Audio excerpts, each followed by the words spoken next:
Quero revê-las. Eu preciso colocar para o pessoal que não conseguiu acompanhar. Mas, opa, elas estão salvas como chama aquilo ali? OneDrive.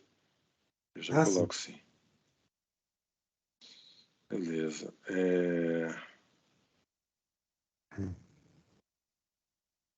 Então, vamos lá.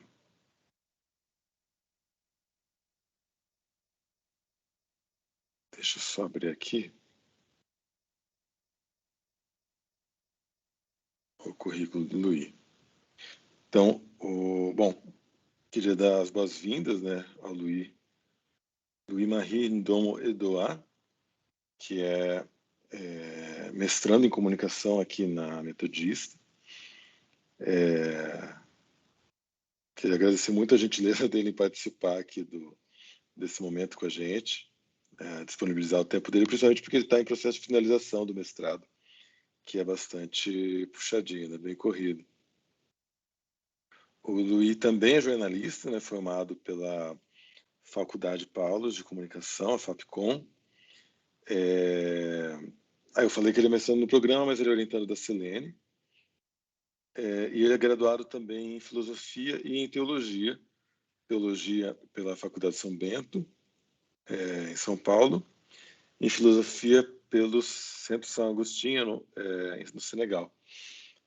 Luiz é de nacionalidade camaronesa. Não sei se ele vai falar um pouquinho da vivência dele para vocês na fala dele, mas ele tem um tema bastante interessante sobre jornalismo humanitário, que acho que vai render umas discussões bacanas com a gente. Luiz, seja bem-vindo. A palavra é sua. Eu vou fechar a câmera aqui, mas qualquer problema, qualquer questão que você tiver, é só falar comigo. Tá certo. Obrigado, professor Matheus, pelo convite. Boa noite à turma, uma turma boa. Agradeço a apresentação do professor Matheus, muito gentil. Vamos lá. Eu vou apresentar aqui um pequeno slide que eu preparei. E talvez na hora que eu for apresentar, eu não consigo acompanhar se tiver alguma pergunta, alguma mão levantada. Aí, se alguém quiser falar, pode abrir o microfone e entrar para falar, que não tem problema, não me incomodo. É só falar, você pode parar um pouquinho, tem tal pergunta e tudo mais, e a gente tenta responder antes de continuar, tá? Eu preparei o slide só para poder acompanhar o raciocínio, para não me perder dentro da minha fala, né? Mas aí é só uma questão de formalidade, né? O slide também não tá naquela ordem que talvez se poderia se esperar, né? Mas estará só para poder acompanhar, para a gente poder acompanhar. Deixa eu ver aqui. Janela, aqui. Vocês estão vendo o meu slide? Sim? Sim. Ótimo. Sim. Tá, obrigado. Então, eu comecei bem apresentando já o tema, né, da minha pesquisa, como o professor Matheus falou. Eu sou orientador da professora Silene Victor, e o meu tema de pesquisa é um tema um pouquinho comprido, né, mas a gente vai explicando. É a invisibilização e a marginalização da comunidade do pós-Balsa, na perspectiva da alteridade e do jornalismo humanitário, né? Sou mestrando na Metodista, bolsista do CNPq, e a cada conceito, cada expressão que aparece aqui no meu trabalho tem uma razão de estar nesse trabalho, né? Tem uma justificativa, né? Então, à medida que eu vou apresentando, esses conceitos vão aparecer, né? Sobretudo, né, a questão da invisibilização, a questão da marginalização e os conceitos da alteridade e do jornalismo humanitário. de maneira geral, esses quatro conceitos, né, que norteiam o meu trabalho. E a questão da comunidade do pós-balsa, que eu vou começar por ela na minha apresentação, com por que que eu escolhi essa comunidade de maneira específica para trabalhar lá e tudo mais, né? Vou tentar de explicar para ficar um pouquinho claro. Mais ou menos o que eu vou seguir como tópicos são esses daqui, né? Porque a escolha do tema, a comunidade do pós-balsa, talvez eu fale dos dois ao mesmo tempo, o problema de pesquisa, a hipótese, os autores e alguns conceitos principais, a metodologia de pesquisa, a parte da análise, que é onde eu estou no momento. Aqui eu deixei o resultado um pouquinho sublinhado, porque não vão ser resultados finais, mas alguns resultados parciais, a partir das análises e tudo mais, e uma conclusão que eu não coloquei no slide, mas que vai ser de maneira assim, espontânea, né? Essa conclusão. Então,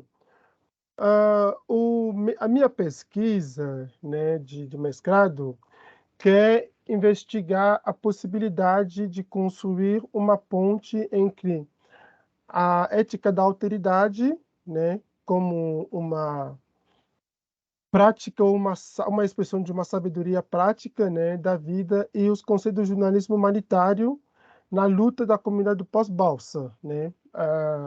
Aí que eu começo então a apresentar a comunidade. A comunidade do pós-balsa é uma comunidade daqui de São Bernardo, né, no Riacho Grande.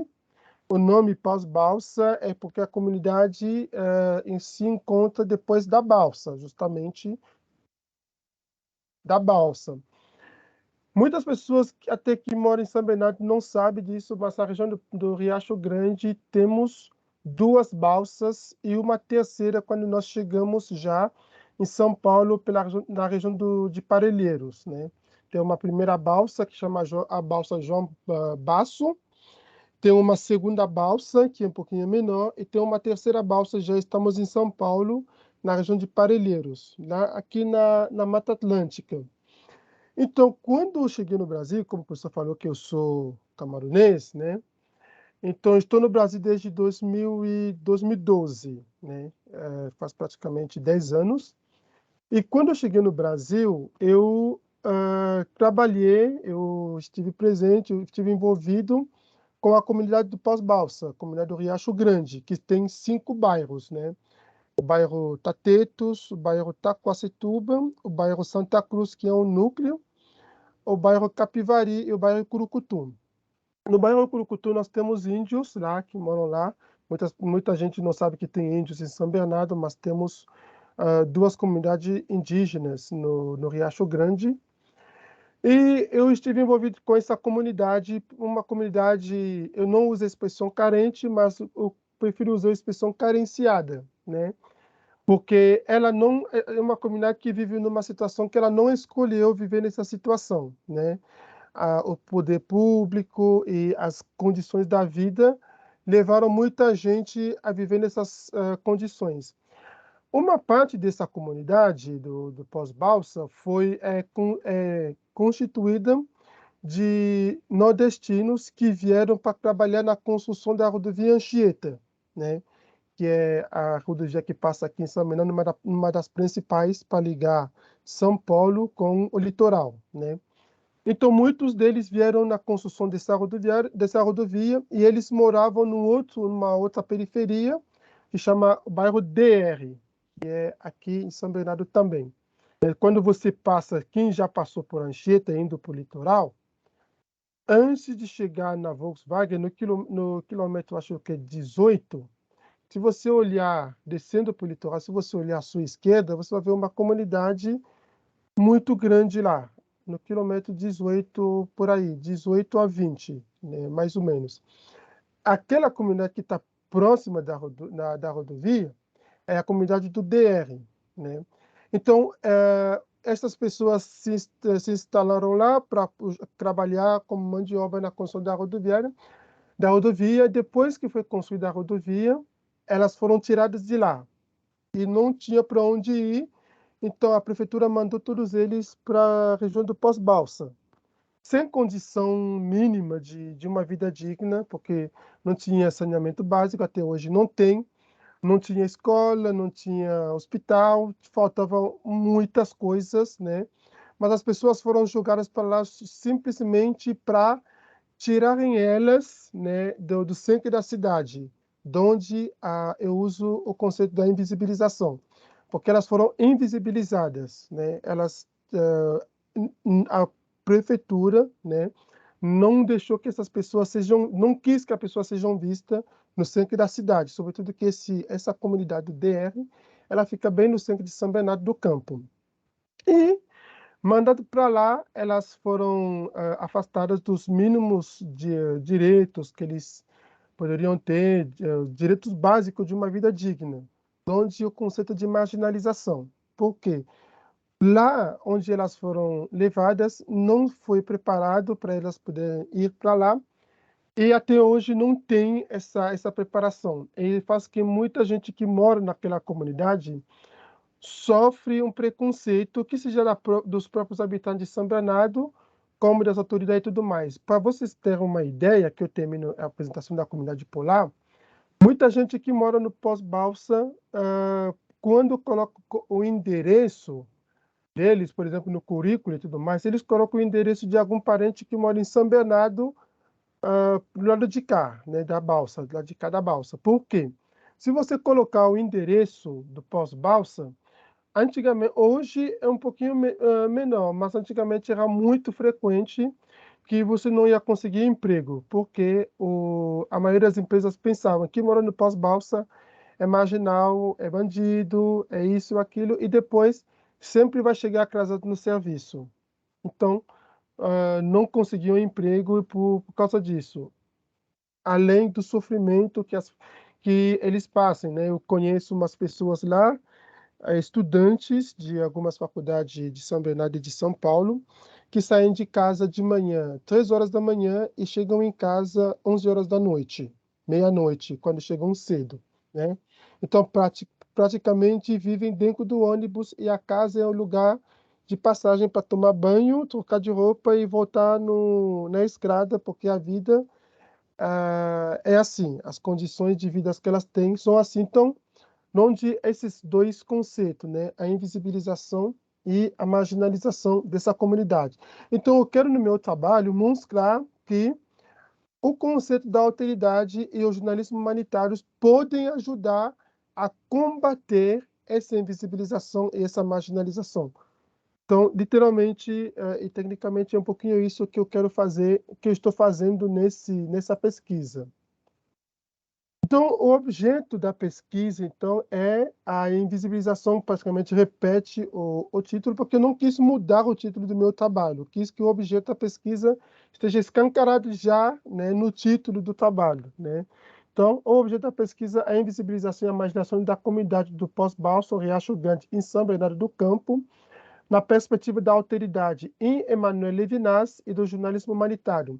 Emmanuel Levinas é um filósofo, judeu francês, né? Na verdade, ele é lituano, mas que se instalou na França e se naturalizou na França, né? Depois de ter sofrido a Segunda Guerra Mundial, ele viveu no campo de concentração, perdeu praticamente a família toda dele, pai, mãe, irmão, e praticamente toda a família lá. Então ele fugiu,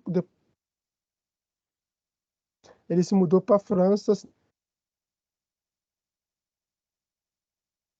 A questão da ética do outro e responder ao grito do outro. Mais para frente eu vou falar um pouquinho mais. Então, eu quero fazer uma ponte entre essa perspectiva da alteridade de Levinas com o jornalismo humanitário e mostrar como que esses dois conceitos podem ajudar para tirar a maioria das comunidades que nós temos, comunidades periféricas, nós temos no Brasil, da invisibilização, porque as nossas comunidades brasileiras vivem praticamente todas nessa conjuntura da invisibilização. Então, o problema de pesquisa, que praticamente eu já falei, mas só para ele ficar um pouquinho mais claro, né, é como o conceito de alteridade proposto por Levinas e os preceitos do jornalismo humanitário podem contribuir para garantir a não perpetuação da invisibilização e do pânico moral em relação à comunidade do pós-Balsa, e assim promover a luta dessa comunidade por reconhecimento. É um problema um pouquinho comprido, mas é a pergunta que eu tento responder. A questão do pânico moral, a gente trabalha o pânico moral no jornalismo humanitário, que é a condição que geralmente a indiferença e a marginalização deixam nas pessoas e nas comunidades carenciadas ou comunidades vulneráveis, né, em situação de vulnerabilidade, que é a pessoa deixar de acreditar em si, a pessoa deixar de ver as capacidades que ela tem, porque sempre foi dito, apresentado para a pessoa que a situação na qual ela se encontra, ela é causa dessa situação. E a gente sabe que não é isso, né? Porque tem uma questão de uma vitimização e fazer da pessoa que é vítima a causa do seu problema, né?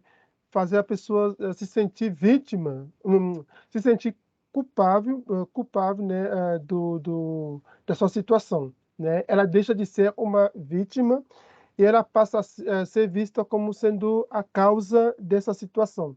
Então, quando isso acontece geralmente, a gente considera que coloca dentro da comunidade da pessoa a questão do pânico moral, onde a pessoa não acredita mais nas condições dela, não acredita mais na sua capacidade, ou seja, a pessoa não luta mais por ser reconhecida, ela não luta mais por reconhecimento, né? E ela tem um autor, né, que eu tenho o livro aqui, o Fernando Braga Costa, esse livro aqui que eu uso bastante, eu acho que não dá para ver porque eu estou apresentando minha tela, depois eu apresento para vocês, que ele trabalha a questão da invisibilização, mas ele vai colocar a questão do pânico moral nas pessoas, por exemplo, nos garis que ele vai estudar, onde quando a pessoa vive numa situação de pânico moral, ela não consegue levantar a cabeça, por exemplo, ela não consegue te olhar nos olhos, né? E com o Fernando Costa, ele vai dizer que isso acontece sobretudo para as pessoas que fazem trabalhos manuais que obrigam a pessoa a ficar curvadas praticamente o dia inteiro. São as faxineiras, os garis, as pessoas que varrem as ruas e todos aqueles trabalhos que são empregados domésticos. E toda a categoria de pessoas que o Fernando Costa cita são praticamente 90% das pessoas que constituem a comunidade do pós-balsa. Então, a gente já vê ali que o pânico moral nessa comunidade é muito, muito grande. Então, esse aí é o problema de pesquisa, buscar meios que podem ajudar essa comunidade a fazer a questão da luta por reconhecimento, que o Alex Ionnet, um outro autor que também eu uso, vai trabalhar. Seguinte, tá tudo bem, gente? Vocês estão me acompanhando?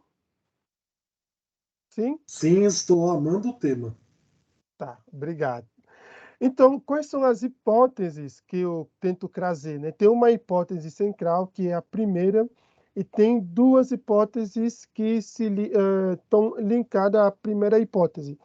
A minha primeira hipótese é que a prática do jornalismo humanitário depende da relação de interdependência entre a alteridade e o humanitarismo para se configurar como condição primária capaz de inibir a formação e a propagação do pânico moral e de construir abordagem humanizada sobre as minorias como a comunidade do pós-Balsa. Ou seja, eu entendo que se a gente conseguir fazer essa costura entre a alteridade e o jornalismo humanitário, a gente pode ter uma base para permitir que as comunidades invisibilizadas ou as minorias possam lutar contra o pânico moral, para a gente tentar acabar com o pânico moral.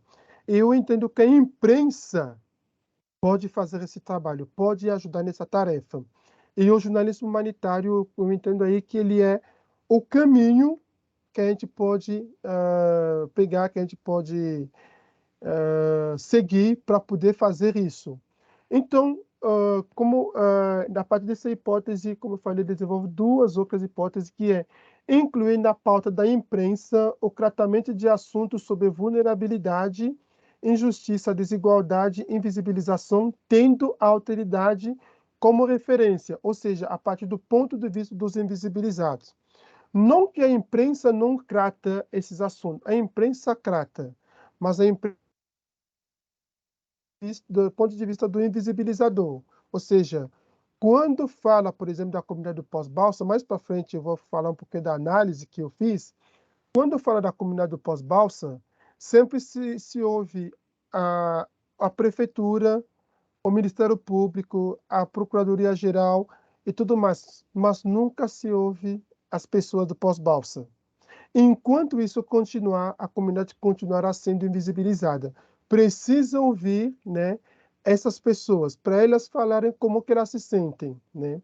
O professor Matheus tem um texto que ele escreveu, que eu até fiz um trabalho, que é muito interessante nesse aspecto, que é a capacidade de ouvir as vozes. Acho que é personagens e esqueci o título do texto agora. Mas depois eu De acho que eu fontes a lembro. personagens. Isso, fonte e personagem. Obrigado, professor. Então, esse texto do professor Matheus também eu uso no meu trabalho, que dentro eu encontrei alguns elementos muito interessantes para justificar então essa necessidade de ouvir as personagens, as pessoas que vivem certas situações. Depois, a minha perspectiva é que a realização da presente pesquisa venha a inspirar a construção de novas abordagens capazes de desmistificar a incapacidade de indivíduos e território vulnerável na busca por solução para o crescimento social. Ou seja, se essas pessoas são incorporadas, se essas pessoas são integradas dentro da luta por crescimento social, elas têm muitos a trazer, elas têm muitos a colaborar, né? E a imprensa pode ajudar nesse caminho de incluir essas pessoas nessa busca por crescimento. Porque o que geralmente acontece é que a prefeitura ou os órgãos levam soluções prontas para as comunidades invisibilizadas, e essas soluções prontas não dão certo. Por quê? São soluções que são pensadas de fora e a gente tenta trazer para dentro.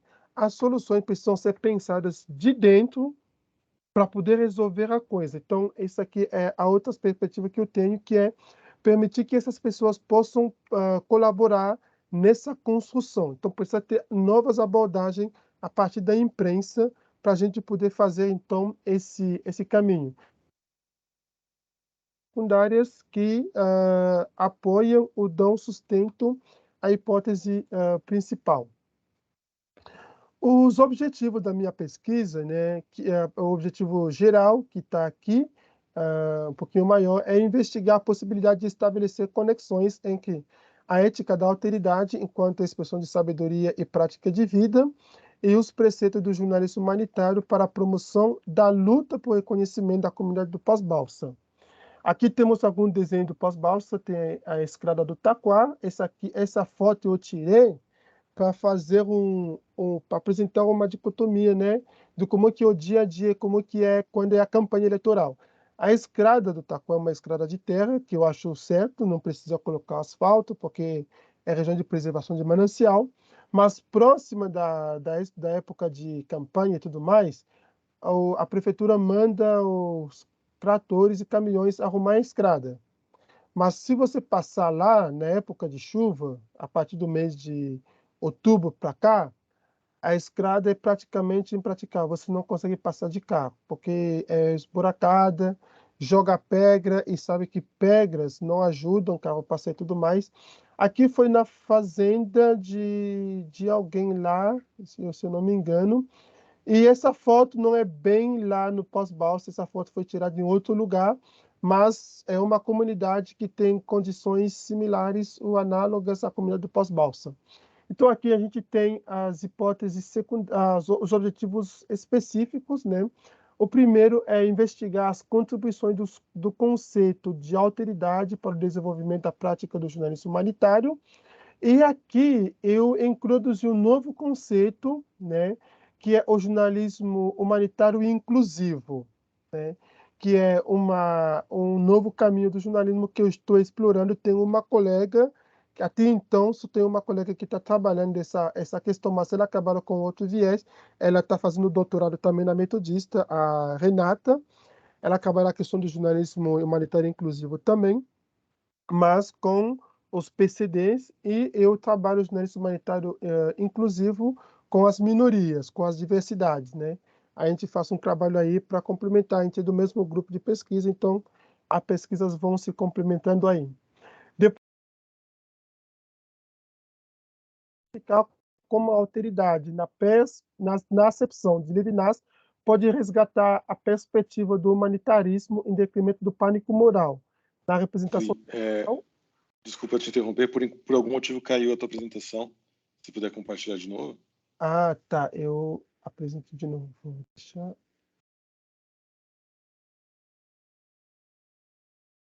Vou parar. Acabou de cair. Aí vou de novo. Acho que apareceu de novo. Foi. Ok. Então, aí o segundo objetivo específico, né, voltando lá, identificar como a alteridade na acepção de Levinas pode resgatar a perspectiva do humanitarismo em detrimento do pânico moral na representação social e midiática dos territórios de vulnerabilidade, como o pós-Balsa. E, por fim, investigar como a percepção da comunidade pós-Balsa sobre a sua representação mediática pode contribuir para a sua luta por reconhecimento. Esse terceiro objetivo é onde eu estou na pesquisa, que eu estou no último capítulo. A minha dissertação tem 4 capítulos, né? Eu não coloquei aqui, mas eu vou falar rapidamente. No primeiro capítulo da minha dissertação, eu trabalho a questão de territórios de vulnerabilidade. Não, eu defino o que é um território, defino o que é a vulnerabilidade, e eu falo um pouquinho o que são os territórios de vulnerabilidade, e a partir das características da definição do território de vulnerabilidade, eu então apresento, eu analiso o pós-Balsa e tento apresentar o que faz que o pós-Balsa seja considerado um território de vulnerabilidade. No segundo capítulo, eu trago os conceitos da injustiça social, a invisibilização, a luta por reconhecimento e a alteridade, né? Eu trago 4 conceitos que vão nortear o que vão perpassar todo o meu trabalho. Então, eu defino a injustiça social, a violência e a indiferença. Depois, eu apresento o conceito da invisibilização. Em seguida, eu apresento a luta por reconhecimento como resposta à injustiça social e à invisibilização. E, por fim, eu apresento o conceito de alteridade em Levinas. No terceiro capítulo, que eu acabei de concluir, que a orientadora está corrigindo, eu apresento o pós-Balsa visto pela mídia e pelas autoridades de São Bernardo, né?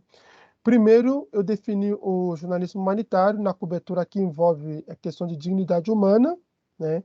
Como que o jornalismo humanitário, qual é o elemento novo, o paradigma novo que o jornalismo humanitário traz, quando nós vamos cobrir a questão que envolve dignidade humana. Depois eu faço uma análise de conteúdo midiática de cobertura sobre o pós-Balsa. Nessa análise, eu acho que eu coloquei um pouquinho aqui, se eu não coloquei, eu vou falar também. Eu faço uma análise antes da pandemia e durante a pandemia, para ver como que a imprensa brasileira, né, apresentou antes da pandemia à comunidade e se mudou alguma coisa durante a pandemia. Depois, eu apresento o pós-Balsa na perspectiva do poder público, né, que é uma análise documental, né?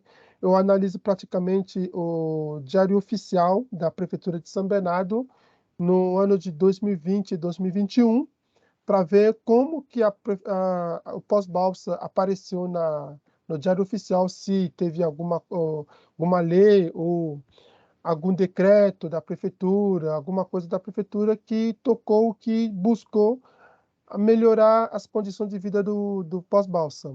Depois eu faço uma análise dos resultados das duas análises que eu fiz, né? Análise de conteúdo e análise documental. Eu faço, então, uma análise a partir do jornalismo humanitário e eu reescrevo algumas matérias da imprensa como se fossem escritas pelo jornalismo humanitário, né? Como que essas matérias ficariam. Essa parte eu estou fechando para completar mesmo o capítulo, então essa parte não está totalmente pronta, mas estou fechando ela para completar totalmente esse capítulo 3. E o capítulo 4, que eu estou começando, tem as entrevistas, né? Eu começo por entrevista em profundidade e observação participante, né? Que eu estou frequentando a comunidade ainda, indo lá, fazendo as entrevistas e tudo mais. Depois eu vou apresentar a realidade do pós-balsa vista pela própria comunidade, que é apresentar os resultados da minha pesquisa, né? Aquilo que as pessoas responderam, eu faço só uma apresentação mesmo, eu farei, né? Não fiz ainda, eu farei só uma apresentação mesmo. Depois eu analiso os resultados e, por fim, eu coloco as lutas por reconhecimento dessa comunidade e aí entra o jornalismo inclusivo, como que nós podemos incluir, então, essa comunidade na vida da sociedade. Seguindo, então, falei então, um pouquinho também da metodologia. Então, na minha metodologia, como vocês puderam ver, tem análise de conteúdo, tem a revisão de literatura, que é os 2 primeiros capítulos, é praticamente aqui. Análise de conteúdo e análise documental está no 3º capítulo. A observação participante e a entrevista em profundidade entram no 4º capítulo, né? É assim que a minha metodologia está dividida, sem contar outros elementos de metodologia que eu vou usando, por exemplo, a mosca e tudo mais, que eu não quis colocar aí, mas só fiquei com esses 4 métodos, que são os métodos principais que eu uso na minha pesquisa. Depois, falando, um pouquinho da mostra, da entrevista profunda, eu coloquei aqui porque eu preciso justificar alguma coisa, né? Que é, eu entrevisto, para a entrevista em profundidade, 5 líderes comunitários, sendo um líder por cada bairro, e 5 moradores por bairros, né? Não, 5 bairros, 2 moradores por bairros. São 5 bairros e 2 moradores por bairro, que dá um total de 15 entrevistados. Aí pode perguntar, mas por que não entrevista a prefeitura ou não entrevista especialista e tudo mais? Eu quero trabalhar com personagens na minha pesquisa, porque prefeitura, especialista e tudo mais já foram entrevistadas pela imprensa. Analisando tanto o Diário Oficial da Prefeitura de São Bernardo quanto a matérias que foram publicadas pela imprensa, eu já tenho a voz dos especialistas. Eu não preciso da voz deles de novo no meu trabalho, que eu não quero dar um papel acima do que essas fontes oficiais merecem no meu trabalho. O meu foco é as pessoas que moram na comunidade. Eu quero que as pessoas me falem como que elas veem a comunidade, como que elas se veem dentro da comunidade e como que elas percebem, ou elas se percebem na visão das pessoas de fora. Por isso que eu não entrevisto especialista, não entrevisto a prefeitura, mas eu faço uma análise documental onde a prefeitura já está falando para mim como que ela trata a comunidade. Então, por isso que não tem nem especialista, nem fonte oficial entre os entrevistados. Quais são os jornais que eu analisei, né, na análise de conteúdo, que a prefeitura foi análise documental, aí na análise de conteúdo. A Folha de São Paulo, o Estadão, o Estado de São Paulo e o Globo, porque os 3 são os 3 principais jornais do país, né? Então, eu analisei a reportagem desses 3 principais jornais do Brasil e eu peguei os 2 principais jornais do ABC, que é o Diário do ABC e o ABC do ABC. O Diário do ABC é impresso, também tudo digital. E 2.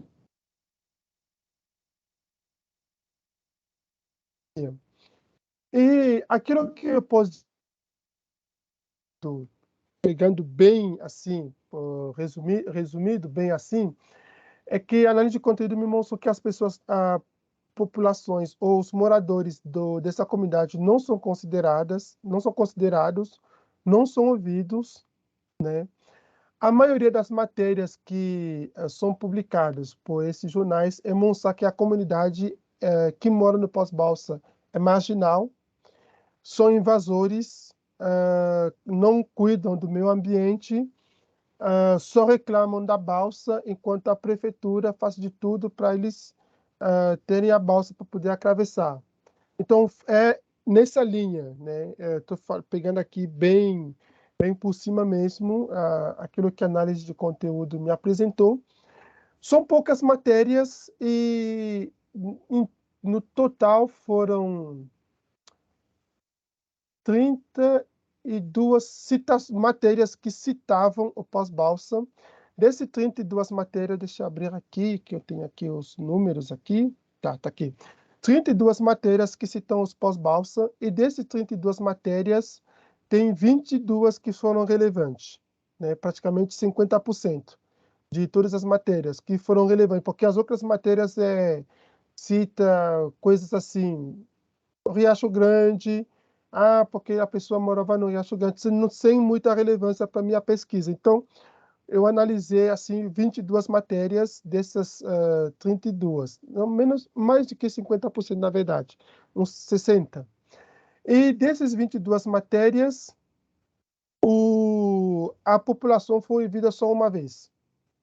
Em 22 matérias, teve fonte de personagem só uma vez. E essa fonte de personagem, faltou um elemento que eu achei importante, que eu queria verificar, faltou a questão da polifonia. Foi alguém que foi ouvido para confirmar aquilo que a prefeitura estava dizendo. Ou seja, nem contraponto as pessoas não podem dar. Então, isso mostra, de fato, que até a imprensa colabora para a invisibilização, marginalização e até o pânico moral dessa comunidade. De 22 matérias, uma pessoa só, uma citação só, e para corroborar com a fala da prefeitura, né? Que foi na questão que teve a interdição da construção e da entrada do material de construção lá. E o que a pessoa falou? Não, a prefeitura tem razão, porque muita gente está invadindo aqui, então precisa proibir as construções ilegais. Precisa proibir a construção ilegal, isso está certo, mas a imprensa precisava ouvir outras pessoas. E quem deu essa matéria foi o ABC do ABC. Quer dizer, os outros 4 jornais não se preocuparam em nenhum momento de ouvir as personagens, né? Até o Diário do Grande ABC não ouviu as personagens. Alguns conceitos, né? Só para vocês entenderem que esses conceitos que eu estou usando, só para tentar definir eles, né? A alteridade, ou a ética da alteridade, tem como ponto de partida o acolhimento e a responsabilidade para com o outro, né? É uma relação entre o mesmo e o outro, e ela é atravessada pela sensibilidade enquanto vulnerabilidade diante do outro. Ou seja, toda vez que eu estou diante do outro, eu preciso me sentir responsável e vulnerável por ele, né? Preciso ter essa sensibilidade. E essa sensibilidade implica acolhimento e responsabilidade, né? E isso descarta a questão do poder. Eu não sou superior ao outro, mas estou diante do outro como aquele que precisa ajudar, o que deve ajudar o outro, porque a partir do momento que eu ajudo o outro, eu me descubro também como pessoa. É um pouquinho a ideia da alteridade. A invisibilização, que é definido por o Fernando Braga, né, Costa, ele vai dizer que é um ato um pouquinho abstrato de invisibilizar alguém.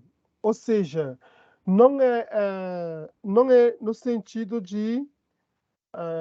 desculpa aí, deixa eu desligar o telefone aqui. Não é no sentido de uma invisibilização física, de escolher voluntariamente de não ver a pessoa, que é praticamente aquilo que aconteceu com a comunidade. A partir do momento que a prefeitura manda essas pessoas que vieram, esse nordestino, que vieram para ajudar na construção da Anchieta, manda eles do pós-balsa e não traz melhorias para onde eles vão morar, a prefeitura escolhe de não enxergar eles. É aquilo que nós fazemos muitas vezes até com pessoas em situação de rua.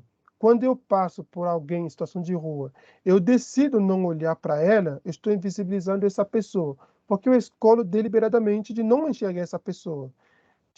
Essa pessoa está lá, mas para mim ela não existe, né? Isso é um ato da invisibilização, né? É um ato voluntário de não enxergar. Mas a gente precisa perceber que quando nós invisibilizamos o outro, nós também podemos ser vítima da invisibilização, né? Dependendo de onde nós nos encontramos, podemos ser vítima disso também. E por fim, a vulnerabilidade é a característica de algo que é sujeito a críticas por apresentar falhas ou incoerências, né? Pode apresentar fragilidade, ou a gente vai dizer, então, é vulnerável alguém que está suscetível de ser ferido, ofendido ou tocado. O vulnerável significa uma pessoa frágil e incapaz de algum ato, né? Muitas vezes não incapaz por causa de condição própria, mas incapaz porque as condições que nós colocamos para ela não consegue cumprir, ela não consegue preencher a escala de condição que nós colocamos para ela, né? Aquilo que a gente vai chamar os padrões sociais. Por isso que algumas comunidades periféricas automaticamente são comunidades vulneráveis. Por quê? Eu prefiro dizer comunidade em situação de vulnerabilidade. Por quê? Porque nós colocamos um padrão, né, que não se encaixa dentro desse padrão, automaticamente não é uma comunidade de gente, sei lá, gente de bem, gente digna, não sei o que as pessoas vão usar. Então, como essas comunidades não preenchem essa nossa lista de exigência, elas não se encaixam nos nossos padrões, então ela se torna comunidade em situação de vulnerabilidade, né? Incapaz de algum ato de cumprir as exigências que nós colocamos. Que a gente pode se perguntar, será que precisa mesmo cumprir essas exigências? Eu praticamente, na minha pesquisa, eu falo que não precisa, né? A gente não precisa. Eu estou terminando já, gente. Estou no final já. Eu acho que só falta um ou dois slides. Falando um pouquinho do jornalismo humanitário inclusivo, né? É uma prática jornalista pouco adotada no mercado profissional e o objeto de estudo é a explorar na academia. Eu acho que uma colocação minha que a academia precisa estudar o jornalismo humanitário e, mais ainda, o jornalismo humanitário inclusivo. Precisamos fazer isso, que o jornalismo humanitário, e no nosso grupo de pesquisa a gente fala jornalismo humanitário e de paz, mas eu fico só com jornalismo humanitário, é uma prática jornalística que tem como objetivo garantir a não perpetuação da invisibilização e do pânico moral gerado por situações que nós vimos antes, situação de vulnerabilidade, de invisibilização e tudo mais, né? É uma prática que busca devolver à pessoa a dignidade humana que o ambiente social, a gente, às vezes, faz a pessoa perder. E um dos caminhos para conferir visibilidade social e fomentação de debate sobre a temática da inclusão, né? O jornalismo humanitário é, então, esse caminho. No Brasil, a minha orientadora, a professora Silene, é uma das pessoas que trabalham essa temática. Tem outros pesquisadores como o João Galtung, que trabalha também, o William Keft, que trabalha também, e temos alguns pesquisadores da Metodista que vêm estudando essa prática jornalística, que é o jornalismo humanitário. Na análise documental, que eu falei que eu fiz análise do Diário Oficial, né, da Prefeitura. Em 2020, a Prefeitura emitiu 96, publicou, né, 96 diários oficiais, ou diários oficiais da Prefeitura. De 96 publicações, teve 38 que citaram a comunidade do Pós-Balsa. E das 38, não teve uma citação falando de alguma melhoria que foi autorizada pela prefeitura para ser realizada nessa comunidade. Nenhuma.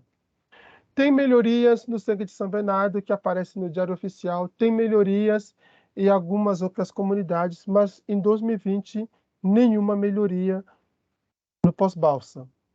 Em 2021, foram 79 publicações do Diário Oficial, 25 com citação ao pós-balsa, nenhuma melhoria de novo no pós-balsa. Ou seja, temos 2 anos em que a comunidade vive um apagão a nível do governo. A prefeitura, nos anos de 2020 e 2021, não pensou em nenhuma melhoria na comunidade, sendo que 2020 foi ano eleitoral, e, de propósito, eu não analisei o Diário Oficial que tinham da época da eleição, porque com certeza eu ia encontrar alguma coisa de melhoria na eleição, mas influenciada pela eleição. Então, eu escolhi deliberadamente não analisar isso por causa de evitar adulterar os resultados da minha pesquisa, né? Porque a gente sabe que ano eleitoral faz melhoria até onde não precisa, né? Mas se a gente ficar só na minha pesquisa, eu vou ficar só com 2021, serão 79 e 25 citação, 25 diários oficiais, nenhuma melhoria dentro da comunidade. Se for falar de alguma coisa que tinha o caráter de melhoria, foi a autorização da votação do Conselho Municipal de Saúde do pós-balsa, só. Que não é uma melhoria, porque é um conselho que não tem... Aliás, para o meu nome já diz, é um conselho, então não tem poder de decisão nenhum na comunidade e tudo mais. Então, nenhuma melhoria nesse tempo de análise. Alguns resultados, né? O resultado em andamento é: vislumbramos identificar e propor a alteridade como caminho e perspectiva do humano na comunicação e no jornalismo, resultando numa construção social mais atenta à dignidade da pessoa humana, né? Porque a minha ideia final é que essa pesquisa possa ajudar para ajudar a resolver situações parecidas em outras comunidades, não só no pós-balsa. O pós-balsa eu peguei porque é uma comunidade que eu já conhecia, que eu frequento e tudo mais, mas há muitos elementos, parâmetros e tudo mais que eu encontro no pós-balsa, a gente pode encontrar em outras comunidades que, se tiver a mesma características, eu acredito que os resultados podem ser aplicados também em outras comunidades. Um resultado parcial é que as contribuições alcançadas com a revisão sistemática de literaturas, cruzando com o conceito de alteridade e de luta por conhecimento, né? Esse cruzamento monstro que tem a possibilidade de, como que eu vou dizer, a formulação de uma nova prática jornalística, né? Que a gente pode fazer um jornalismo diferente, né? Se a gente conseguir incluir a questão da alteridade dentro da nossa prática jornalística diária, a gente pode fazer um jornalismo diferente, um jornalismo que foge um pouquinho do padrão, né? Do sensacionalismo, do padrão daquilo que a gente aprende na faculdade, que se o cachorro morder alguém não é notícia, mas se alguém morder o cachorro é notícia. A gente pode sair um pouquinho desse padrão, sair um pouquinho do padrão da escala de 7 pontas para fazer uma coisa um pouquinho mais elaborada, um jornalismo que não só traz informação, mas ajuda a trazer uma informação de qualidade e construir, sobretudo, a sociedade, né? Usando um pouquinho o caminho do jornalismo humanitário. É só uma pesquisa, alguém pode trazer elementos que vão contrapor, que vão mostrar o contrário da minha pesquisa, né? Não é uma verdade absoluta, é aquilo que eu estou enxergando, né? Então, vou parar por aqui para ter tempo de a gente poder conversar, e se tiver alguma dúvida, alguma pergunta, essa é um pouquinho a pesquisa que eu estou realizando. Obrigado. Legal, Luiz, muito obrigado. Eu tenho. Manda, Tá Fernando? falando, pode falar. Olha, tão fantástico que até parece um Lima Barreto do século XXI. Ah, não. Só que em vez do Rio, aqui na Grande São Paulo. E já chegou a pesquisar os aspectos urbanísticos que tem a ver com todo esse processo, aspectos históricos da gentrificação? E, por exemplo, desse pânico moral me fez muito lembrar o tempo atrás que tinha com preconceito social da camadas mais baixas da população que frequentava certos centros comerciais e econômicos, que eram os chamados rolezinhos, e que gerava aquele pânico. E daí é uma possibilidade, talvez, de entender essa talvez não ligação em pontes, que pela tecnologia haveria a possibilidade de ligar em pontes, além da balsa. Caso haja ligação em pontes, que a ponte não é só uma ponte física, é uma ponte simbólica. E percepção eles teriam, se você já perguntou da parte deles, qual a percepção deles em relação a pontes ou eventuais outros processos de ligação, teleférico e afins. E também, como eu sei que no aspecto senso comum midiático, nós temos uma visão estereotipada e muito preconceituosa em relação à África. É um continente de muita pobreza e afins, similar com a América Latina, porém com muita riqueza, muitas cidades grandes e muito potencial cultural, social, econômico, etc. Qual a percepção que teve da América Latina, como alguém de fora da América Latina, esse processo?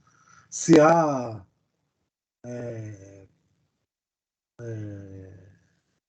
exemplos lá na África similares e se há como que é lidado da parte de lá. E eu adorei tanto que eu vou querer acompanhar esse trabalho por fora, viu? Quero estar É, junto. é Fernando, né? Isso. Obrigado pela pergunta, pelas perguntas, né? Foram duas. E obrigado também por querer acompanhar o trabalho. Espero que esse trabalho possa, de fato, ajudar. Falando da sua primeira pergunta, a questão da ponte, né? Ah, como você mesmo colocou, a ponte não é só uma ligação física, né? De poder atravessar a balsa. A ponte seria uma ligação também em outros aspectos, psicológica, sentimental e tudo mais, se sentir, porque o nome mesmo já diz, né? Eu mesmo já cheguei a usar isso, né? Sem querer, mas é discutindo com algumas pessoas na comunidade, eu fiz eles perceberem que é uma fala preconceituosa que nós fazemos sem perceber. Quando alguém vai, ele fala, estou indo no pós-balsa. Quando alguém sai do pós-balsa para cá, ele fala, eu vou para São Bernardo. O pós-balsa é São Bernardo, é o município de São Bernardo. Então, você percebe que já tem não tem esse vínculo, né? São Bernardo termina na balsa, porque até Riacho Grande ainda as pessoas chamam de São Bernardo. Eu estou em São Bernardo em Riacho Grande, mas quando atravessa é difícil alguém falar que ele tem São Bernardo. E quando a pessoa está vindo para cá, é difícil falar assim, eu vou em São Bernardo. Não, mas espera aí, você está em São Bernardo. Então você percebe aí que a questão da ponte não é só uma questão de ligação física, uma questão de deslocamento. Não. É uma questão que vai além, né? É uma questão que vai muito além. Eu não apresentei um aspecto que eu acho que eu deveria ter apresentado quando você perguntou se eu cheguei a ver a questão da história e tudo mais. Na justificativa que eu coloco no meu trabalho de por que fazer essa pesquisa nesse trabalho, eu dividi a minha justificativa em 5 pontos, né? A questão histórica. Eu pesquisei, visitei, conversei com... Não tinha autorização ainda do Comitê de Ética, mas eu conversei com algumas pessoas que foram praticamente os primeiros moradores. Visitei a biblioteca de São Bernardo Monteiro Lobato, eu moro perto, então eu fui praticamente um rato naquela biblioteca, que todo mundo lá me conhece já, que eu ia lá, passava praticamente o dia inteiro, porque eu precisava achar alguma coisa da história do pós-balsa. Não tem. Oficialmente, não tem. Não tem absolutamente nada sobre o pós-balsa. Como que a comunidade se construiu, como que... Onde eu encontrei foi na Matriz de São Bernardo, como era praticamente a única igreja em toda a região, eu encontrei alguns registros, né, na Matriz de São Bernardo, que eu moro perto também. Então, eu frequentei bastante lá para poder analisar alguns documentos. Eu tive a possibilidade do padre lá me passar o documento para poder ficar com eles. Então, eu encontrei lá. Eu encontrei aquilo que a gente chama da Cúria de Santo André, que é da Igreja Católica, da Diocese. Eu encontrei alguns registros lá também, por causa dos registros que a Macris fez. Então, a Macris mandava lá, então algumas coisas que a Macris não tinha mais, lá em Santo André eu encontrei, mas oficialmente na prefeitura, por exemplo, não tem nada sobre o pós-balsa. Aquilo que eu encontrei na internet é uma menção que a comunidade sempre lutou pelos meios de subsistência, de fato, que é uma comunidade que nasce da exploração da madeira, né? A comunidade do Pós-Balsa nasce disso. E o Pós-Balsa foi inundado, quando hoje se tornou Pós-Balsa, aquela região foi inundada para criar a represa Billings, para ser represada, né?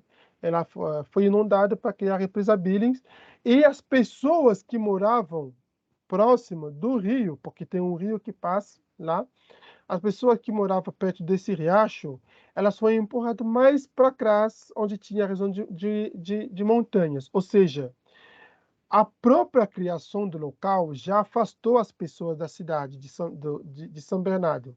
Por isso que as pessoas não se sentem como fazendo parte da cidade de São Bernardo. Elas fazem parte do Riacho Grande Pós-Balsa, não de São Bernardo. Então, a questão da ponte tem esse elemento muito forte, né? Na parte da justificativa, quando eu fiz essa divisão, tem a questão da infraestrutura também, né?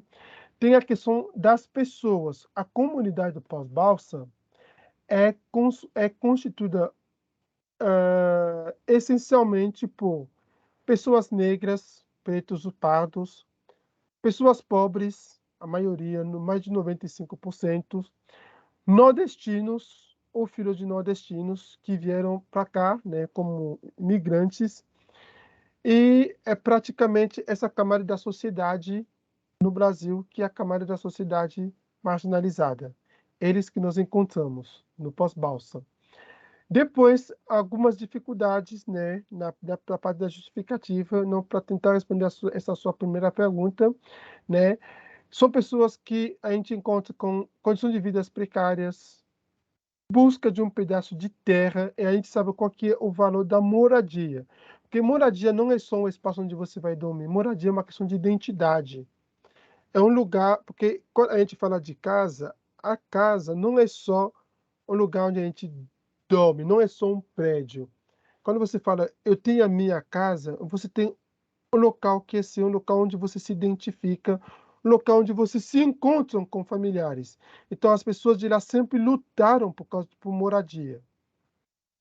Depois, lutaram também por questão de serviço de saneamento básico, serviço de saúde, de educação e tudo mais, né? Aquelas que são básicas. Então, esses elementos são aquilo que caracterizam a história do pós-balsa. É uma coisa que eu pesquisei, eu teria gostado de ter pesquisado mais, mas infelizmente não tem documentos. Eu encontrei, né, esse senhor ele já faleceu, eu dou graças a Deus que eu consegui conversar com ele antes dele falecer, que ele trabalhou na antiga Zema, que era uma madeireira lá do Pós-Balsa, e a família dele praticamente toda trabalhou lá. E ele era praticamente o morador mais antigo da região. Então ele conseguiu, na conversa, tem uma gravadas, né, a conversa com ele estava bem debilitado, o dia que eu conversei com ele, foram 3 entrevistas em dias diferentes, que me renderam eu acho que são 6 horas ou 5 horas de entrevistas, né?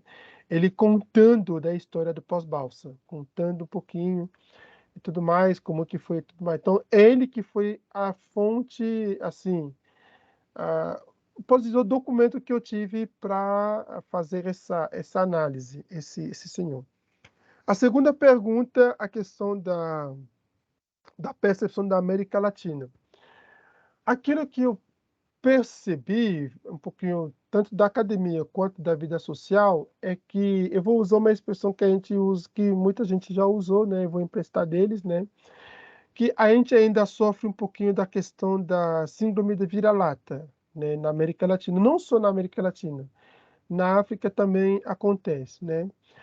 Que é a questão da supervalorização do norte global em detrimento do sul global. No meu ponto de vista, eu acredito que nós do sul global, nós que fazemos parte do sul global, que seja a América Latina, que seja a África, que seja o sul asiático e tudo mais, nós temos muito a oferecer ao mundo. Nós temos muito a colaborar nessa construção do mundo. Mas a gente ainda fica preso olhando para os ideais que são impostos do norte global, né? Por exemplo, nos meus estudos no Camarões e no Senegal, onde eu fiz a minha primeira formação, eu não me lembro ter estudado algum autor da América Latina. Eu não me lembro ter estudado. Se eu estudei, eu esqueci. Mas eu acredito que não. Aquilo que eu estudei do Brasil, antes de chegar do Brasil, era que o Brasil é terra do futebol e do carnaval. No livro de história. E aquilo que também se falava no livro de história é que Pedro Álvares Cabral descobriu o Brasil, que Cristóvão Colombo descobriu a América, que sei lá que mais. Então, aquelas coisas que não diz nada sobre, por exemplo, a América Latina e o Brasil, né? Por quê? Enquanto eu estudei a fundo a história da Europa, que eu conheço a história da Europa até aquilo que não precisava saber. Eu estudei na escola, tive prova não sei quantas vezes sobre isso, mas aquilo que poderia se estudar de outras partes do mundo, não, a gente não estuda, porque a gente vive ainda nessa questão da síndrome da vira-lata, olhando para o norte global e buscar ser iluminado, se eu posso usar essa expressão, pelo norte global.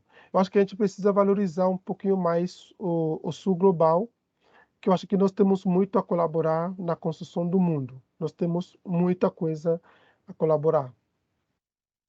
Não sei se eu respondi, mas é aquilo que eu posso compartilhar com você, Fernando. Obrigado pelas perguntas. Fantástico, muito obrigado. Eu vou querer esse contato, e o professor me passa. Sim, eu passo sim. Tem alguém que comentou aqui, é a Gabriela, sobre o lugar logo no começo da palestra. Percebi, peraí, mesmo que quase não tem matéria sobre, realmente a empresa poderia ser diferente nesses aspectos. De fato, Gabriela, assim, se você pesquisar sobre o pós-balsa, as matérias que você vai encontrar, você vai perceber que quando a matéria não é fontes oficiais e fonte especialista falando, é uma matéria para criticar praticamente as pessoas que moram naquela região. E as pessoas que moram no pós-balsa vivem aquilo que a gente chama de pânico moral, né? Uma síndrome de inferioridade muito grande. Mas essa síndrome de inferioridade é causada tanto pela mídia quanto pela autoridade, mas por aquilo que a realidade social que essas pessoas foram obrigadas a enfrentar no dia a dia, né? E aí vou acompanhar por fora também, muito bom. Já vi que tem. Ah, sim. Eu escrevi, cadê? Acho que está aqui, cadê? Ai, não estou achando aqui. Eu escrevi um... Aqui, está aqui. Esse aqui foi o fruto do meu trabalho também, de graduação, que eu escrevi um livro-reportagem sobre o rompimento da barragem da Vale em Brumadinho, né? Também na perspectiva do jornalismo humanitário, né? Porque eu trabalhava, né, para uma empresa que prestava serviço para a Vale e eu percebi que, na ocasião, as matérias que as pessoas que foram publicadas pela grande imprensa ou pela imprensa em geral, faltava um pouquinho de respeito com a questão da dignidade humana, o tratamento das vítimas do rompimento da barragem da Vale. Não? Então, eu resolvi escrever esse livro-reportagem, sobretudo a partir de uma pergunta que, numa reportagem, eu acho que foi da CBN, uma criança de 5 anos, e a jornalista que fez essa reportagem foi fantástica. Foi uma criança de 5 anos que perguntou para a mãe: Mãe, quando que papai vai ter caixão? É, eu senti assim, tipo, um sentimento, uma dor tão grande, né? Uma criança perguntando isso, que isso me levou então a trabalhar a questão do respeito à pessoa humana, respeito à dignidade humana, no rompimento de Brumadinho, e então produzi esse livro-reportagem, mais ou menos assim, e foi. Se tem mais uma pergunta, gente, podem fazer. Não sei se eu respondi a Gabriela, se está satisfeita, se não está. Ah, ela respondeu aqui. Tá satisfeita. Obrigado. Legal. Pessoal, mais perguntas, comentários para o Luiz?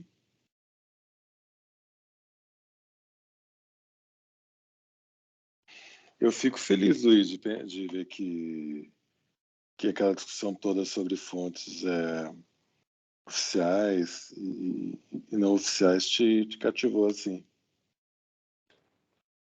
Cativou bastante, bastante mesmo, professor, porque assim, ah, foi um aspecto que, embora a gente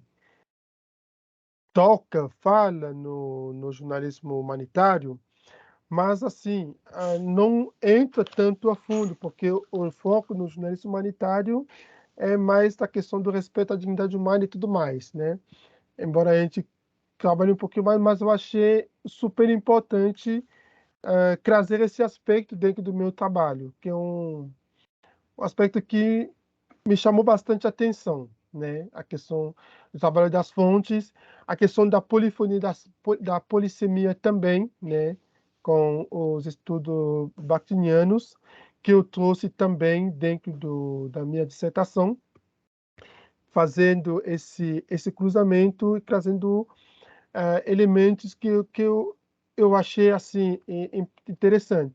E eu trago eles, né? Eu estou trabalhando eles muito na parte de análise de conteúdo, para fazer uma análise de conteúdo fugindo um pouquinho dos padrões que a Bardan estabelece, que a gente já sabe, mas eu acho que esses elementos dá para aproveitar e trazer eles de uma forma diferente. Assim, é uma análise minha, claro, estou analisando o meu trabalho, que trouxe uma robustez no trabalho que, se eu fosse seguir só o esquema da Bardan, talvez faltaria um pouquinho dessa coisa, né?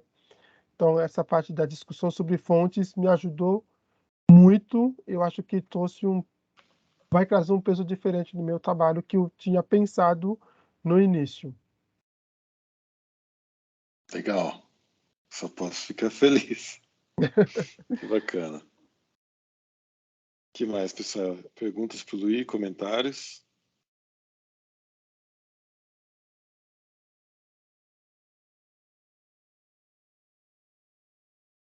Se não tiverem, eu acho que a gente já pode ir encerrando. São 10h40.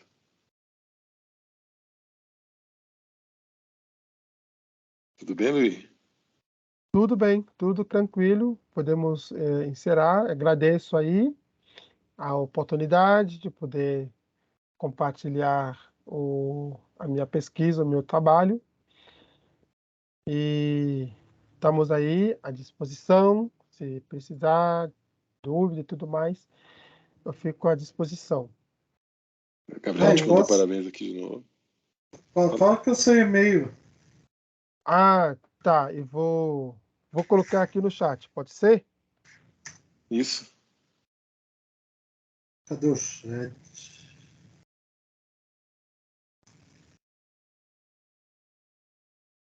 Pronto, coloquei no e-mail.